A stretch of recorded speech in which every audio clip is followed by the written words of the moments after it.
Come ogni anno in questo periodo, il Circolo della Cultura e delle Arti consegna il premio Stuparic, la premiazione al Caffè Rossetti. E come ogni anno, gli elaborati dei giovani premiati rendono l'idea di quello che le nuove generazioni amano leggere e di conseguenza scrivere. La professoressa Cristina Benussi così ne riassume i temi. È un ritorno e un recupero di una memoria anche classica che mi ha fatto un immenso piacere perché questa memoria viene riusata e riutilizzata per porre il problema in termini moderni, ma poi i temi e i problemi sono sempre gli stessi. E poi una grande attenzione verso alcuni problemi sociali, come per esempio l'Alzheimer, la vecchiaia, la fragilità e la debolezza, che vengono accoppiati all'intelligenza artificiale, cioè è come se i giovani di oggi cercassero in qualche modo di usare tutti gli strumenti a loro disposizione per rendere la vita più vivibile anche per le persone anziane.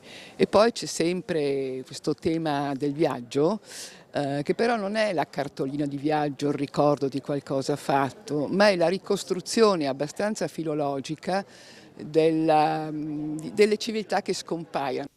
Edoardo Rizzo si è aggiudicato il primo premio con un elaborato che collega il Messico al Friuli. La tematica principale è quella della memoria e questa tematica viene declinata secondo vari punti.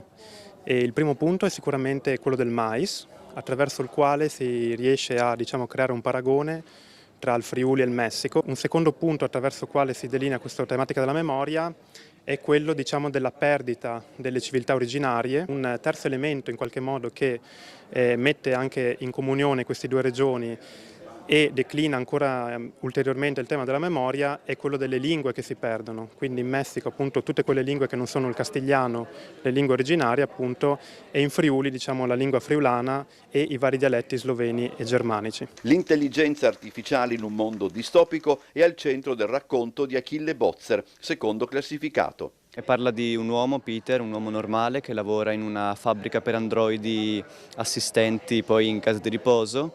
Il suo lavoro è inserire le memorie all'interno di questi androidi per farli pensare di essere umani. Più collegato agli studi classici il testo di Michele Alessio Riotti, impegnato fra l'altro in questi giorni a sostenere gli esami di maturità. Io ho scritto un saggio sulla figura di Odisseo, facendo un percorso diacronico, quindi elaborando un testo che parlava della sua figura e sulla base delle interpretazioni che ne sono state fatte nel corso dei secoli.